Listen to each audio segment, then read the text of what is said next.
कर शपथ, कर शपथ, कर शपथ। अग्निपथ, अग्निपथ, अग्निपथ। दोस्तों, आज आप सोच रहे होंगे कि मैं इस अग्निपथ शब्द को बार बार क्यों इस्तेमाल कर रहा हूं। ऐसा क्या है कि मुझे आज ये श्री हरिवंश राय बच्चन जी के इस वाक्य को दोहराना पड़ रहा है। तो मैं आपको बताना चाहता हूं कि हमारी सरकार ने, हमारे रक्षा मंत्री ने भारतीय सेना के लिए एक नए विशेष पद का जो है शुभारंभ किया है। वो क्या है? उसी का नाम उन्होंने दिया है अग्निपथ। तो आइए हम देखते हैं कि अग्निपथ है क्या। तो हमारे सेना के 3 प्रमुख सेना नायकों और भारत सरकार के माननीय रक्षा मंत्री राजनाथ सिंह ने अग्निपथ नाम से एक योजना का शुभारंभ किया है, जिसमें जो वीर सैनिक अपना योगदान देंगे, जिनका इसमें चुनाव होगा, उन सैनिकों को नाम दिया जाएगा अग्निवीर। तो हमें लगता है कि आपका डाउट बहुत हद तक क्लियर हो गया होगा कि अग्निपथ है क्या। भारतीय सेना में अपना योगदान देने की एक भर्ती योजना है और इस योजना के अंतर्गत जो वीर सैनिक अपना योगदान देंगे, उन सैनिकों को नाम दिया जाएगा अग्निवीर। अब आप लोगों के मन में एक सवाल और आ रहा होगा कि इस योजना को बनाया तो गया है, तो इस योजना के अंतर्गत क्या क्राइटेरिया रखी गई है जिसके अंतर्गत हमारे वीर सैनिकों का चुनाव किया जाएगा, युवाओं का चुनाव किया जाएगा। तो आपके इस डाउट को भी हम क्लियर करते हैं। सबसे पहले बात करते हैं कि इसमें जो है 10वीं और 12वीं पास जो छात्र हैं वो इस योजना में अपना लाभ ले सकते हैं, अर्थात 10वीं और 12वीं पास छात्रों को इसमें मौका मिलेगा। दूसरा, ट्रेनिंग जो है वो 10 हफ्ते से 6 महीने की होगी। अब आपको दिमाग में एक प्रश्न और उठेगा कि क्या ये जो ट्रेनिंग है ये 4 साल कार्यकाल के साथ इंक्लूड है या फिर जो 4 साल का कार्यकाल है उसके साथ ही इस ट्रेनिंग को कराया जाएगा। अब मैं आपको ये डाउट भी क्लियर कर देता हूं कि ये जो ट्रेनिंग पीरियड होगा, इसमें 10 हफ्ते या 6 महीने की जो ट्रेनिंग दी जाएगी, उसका कार्यकाल भी इस 4 साल की अवधि के साथ ही जोड़ दिया जाएगा। फिर दोस्तों, ये जो भर्ती है, अग्निपथ योजना के अंतर्गत जो चुनाव किया जाएगा, उसमें एज की क्राइटेरिया क्या रखी गई है? तो इसमें 17.5 साल की उम्र से लेके 21 साल तक के युवा इस योजना का लाभ ले सकते हैं और भारतीय सेना के किसी भी अंग में अपना योगदान दे सकते हैं। फिर अब एक प्रश्न और उठेगा कि 4 साल की हमारी नौकरी है, तो इस 4 साल की अवधि में उस युवा को, उस जो अग्निवीर है, उसे क्या क्या फायदे मिलेंगे?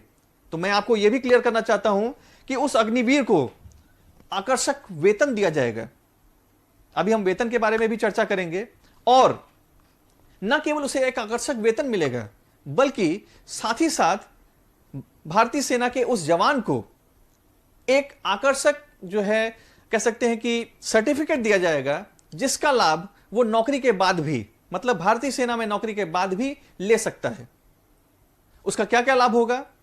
सबसे पहला लाभ तो यह है कि जो उसके पास सर्टिफिकेट होगा, अगर उस सर्टिफिकेट को लेकर वो बैंक में जाता है अपने किसी बिजनेस को करने के लिए, किसी उद्योग को करने के लिए, तो उसे वहां पर लोन की सुविधा में भी फैसिलिटी मिलेगी, अर्थात उसे लोन भी आसानी से मिल जाएगा।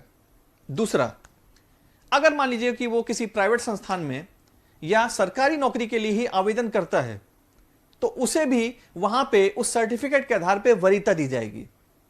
तो दोस्तों, क्या चीज सीखी आपने कि पहली ये कि अगर वो अपना बिजनेस करना चाहता है तो उसे बैंक से आसानी से लोन मिल जाएगा, और साथ ही साथ अगर वो किसी प्राइवेट संस्थान में या किसी अन्य सरकारी नौकरी के लिए आवेदन करता है तो वहां पे भी उसको उस सर्टिफिकेट के आधार पे वरीयता दी जाएगी। दोस्तों, जो हमारे अग्निवीर सैनिक हैं, उन्हें एक विशेष प्रकार का सेवानिधि पैकेज भी दिया जाएगा। अब आपके मन में एक प्रश्न उठेगा कि ये सेवानिधि पैकेज है क्या, क्या फायदे हैं इसके? तो मैं आपको बताना चाहता हूं कि सेवानिधि पैकेज वो फायदा है जिसके अंतर्गत अगर मान लीजिए जो हमारे अग्निवीर हैं उनकी डेथ हो जाती है, वो शहीद हो जाते हैं, तो उनके परिवार को 1 करोड़ रुपए की सहायता राशि प्रदान की जाएगी। और साथ ही साथ अगर मान लीजिए कि उस वीर ने जो है केवल 1 साल की अवधि में ही भारतीय सेना में अपना योगदान दिया है, तो बाकी के बचे 3 सालों की जो भी वेतन होगा वो ब्याज सहित उसके परिवार को 1 करोड़ की सहायता राशि के अलावा भी प्रदान किया जाएगा। यह है विशेष सेवा निधि पैकेज, जिसका भी फायदा अग्निवीर और हमारे अग्निवीर सैनिकों को मिलेगा। अग्निवीर भाइयों के मन में एक प्रश्न और उठेगा कि उन्हें सैलरी किस आधार पर मिलेगी या कितनी मिलेगी। तो मैं आपको यह भी क्लियर करना चाहता हूं कि सेवा के प्रथम वर्ष में उन्हें सैलरी मिलेगी 30,000 रुपए, जिसमें से 9,000 रुपए उनके फंड में जमा होगा।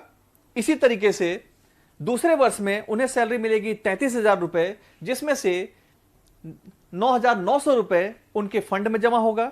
इसी प्रकार से तीसरे वर्ष में उन अग्निवीर सैनिकों को जो सैलरी मिलेगी वो मिलेगी 36,500 रुपए, जिसमें से 10,950 रुपए उनके फंड में जमा हो जाएगा और उनके हाथ में 25,580 रुपए कैश में मिलेगा।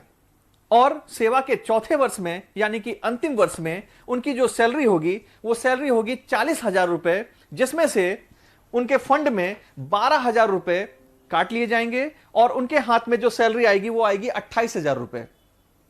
अब ये जो फंड है जो प्रथम वर्ष से लेके और चौथे वर्ष तक काटा गया है, ये जो राशि है इनको 4 वर्ष के उपरांत जब इनकी सेवा समाप्त हो जाएगी तो उसके उपरांत इन्हें जो है फंड के रूप में जो इनकी राशि है वो लगभग 5,02,000 रुपए के आसपास पड़ेगी।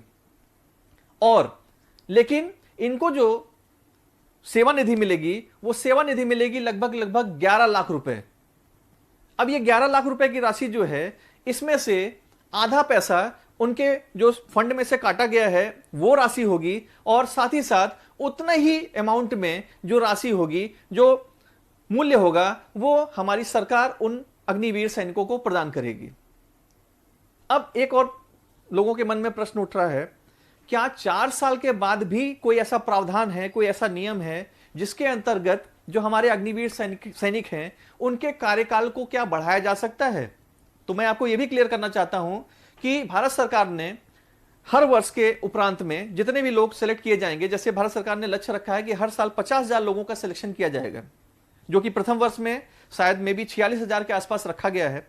तो मैं आपको यह भी बताना चाहता हूं कि हर 4 वर्ष के उपरांत जो भी अग्निवीर सैनिक रिटायर होने वाले हैं, अगर मान लीजिए उनकी संख्या 10,000 है, मतलब 10,000 अगर सैनिक अग्निवीर सैनिकों का रिटायरमेंट होने वाला है तो उसमें से 25%, मतलब 10,000 का 25% हो गया, लगभग 2,500 के आसपास अग्निवीर सैनिकों को 4 वर्ष के बाद भी भारतीय सेना के तीनों अंगों में सेवा करने का मौका मिलेगा।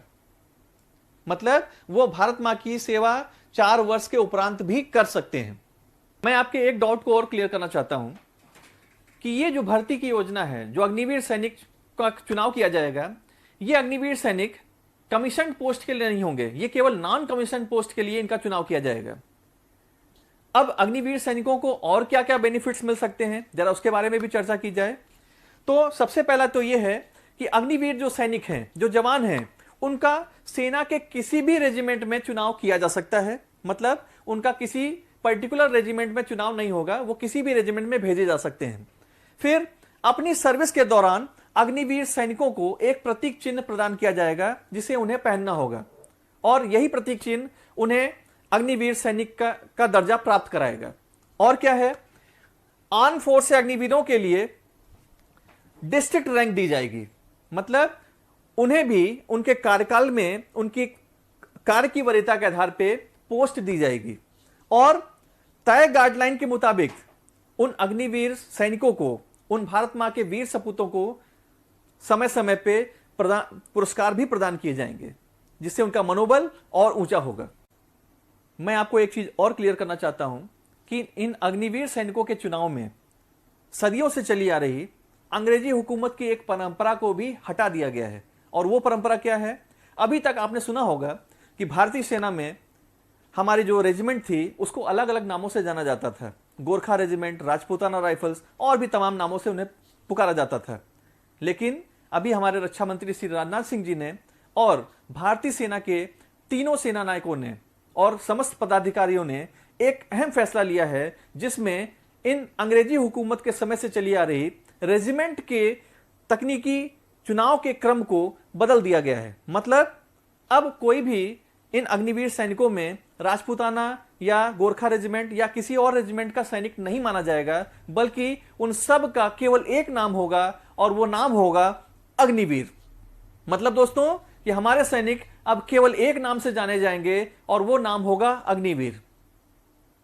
आपको यह सुन के बहुत अपार हर्ष होगा कि आज हमारी सेना की जो ताकत है, जो सेना की हमारी संख्या है, उसका विश्व में दूसरा नाम आता है। तो क्यों ना हम ऐसी कोशिश करें कि हम पहले स्थान पे आ जाएं, न केवल सेना की संख्या में बल्कि मनोबल में, बल्कि कह सकते हैं कि हमारे पास वो सारी चीजें हों जो संसार में किसी के पास ना हो। और हमारा देश जिस तरीके से ऋषि मुनि और राजा महाराजाओं के देश के समय में कहा जाता था कि इसे सोने की चिड़िया कहा जाता है, हमें भी कुछ ऐसा ही संकल्प लेना है। हम अपने युवा साथियों से हम ये कहना चाहते हैं कि आइए हम सब मिलकर अपने भारत को फिर से उसी सोने की चिड़िया के रूप में परिवर्तित करें और भारत को विश्व गुरु की श्रेणी का दर्जा दिलाएं। जय हिंद, जय भारत।